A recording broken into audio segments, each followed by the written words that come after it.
Paulie Malignaggi joining me here on the Rich Eisen Show. Floyd's going to try and get in Conor's kitchen mentally, verbally. Absolutely. How do you think Conor's prepared for that? Because he's got some quality game on that front, but this can also get Conor out of his skull in a way that might not suit him. Well, I think that Rich is also part of the reason why they brought me in. Last night, I literally talked all 12 rounds. I don't think I shut up all 12 rounds, So I think part of that. What were you saying to him? Give me some ideas. What were you saying? I don't know if it's radio friendly, Rich. Well, I mean, can you tone it down a little bit? I mean, give me an idea. I was basically saying, I was trying to get under his skin and saying they told me you can punch. Why am I punching harder than you? Or I would hit him with a body shot or something and say, you like how that feels, right? They don't give you much of those in MMA, You like those body shots, right?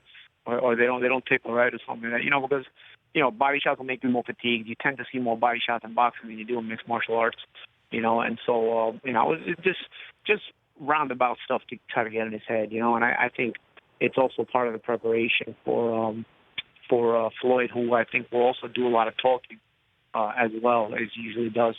When it's all said and done, Paulie, the one thing that I'm having a tough time even getting past, and you mentioned how you sparred with him for 12 rounds, which is great. But that said, I mean, when you're in the spotlight, in the glare, and you got Floyd Mayweather doing the throwing and the punching and the cat and mouse, this is just not even close to anything that Conor has come to in terms of endurance, in terms of how long something can last. How can he possibly get ready for something like that, even with training? Paul? Well, here's the thing. I mean, Conor has a guy that, especially the first time you see him, you're probably going to get weird angles and weird shots that you haven't seen before. Like the first time I boxed him a couple weeks ago, it took me a few rounds to really get settled in and be like, what is this guy doing? You know what I mean? Because at first you'll see him and you'll think the guy doesn't even know what he's doing, But then you start to realize he knows how to make it work for him. And so then you have to kind of adapt to it and start to get the timing of it and so on and so forth. So, I believe early on in that fight is Conor's best opportunity. Not so much as much as people think where he just got to rush Floyd. I don't think it's so much that he has to rush Floyd.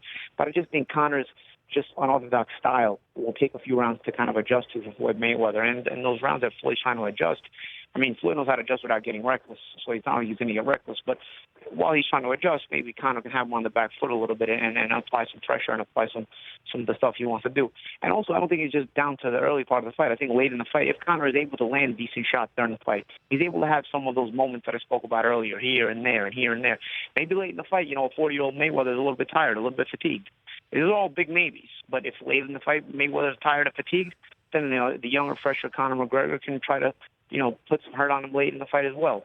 Again, these are all big maybes. These are all big ifs, but they'll definitely have to be spoken about. The Rich Eisen Show, weekdays at noon Eastern on radio stations across the country and audience. Isn't it amazing you can download an app with your thumbprint? You should download our app with your thumbprint.